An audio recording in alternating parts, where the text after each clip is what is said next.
రోజువారీ కూలి పనులు చేసుకునేటువంటి వారికి ఈ అన్నా క్యాంటీన్ అనేది పట్టెడు బోధనేటువంటి వాడు ఎంతో సంతోషంగా వాడు ఏదో 200కో 300కో కూలి పని చేసుకునేటువంటి వ్యక్తి అన్నా క్యాంటీన్కి 5 రూపాయలు ఇచ్చి ప్రశాంతంగా కడుపు నిండా బోధనేటువంటి సౌకర్యాన్ని కల్పించండి.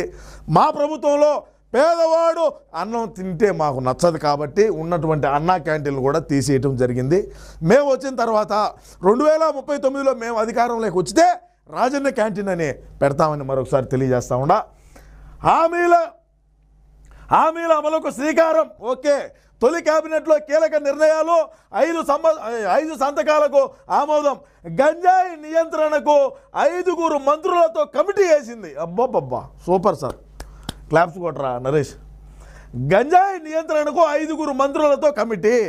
ఏ రోజైనా సరే మన ప్రభుత్వం అధికారంలో ఉంటే, మనం అధికారంలో ఉన్నప్పుడు ఏ నాడు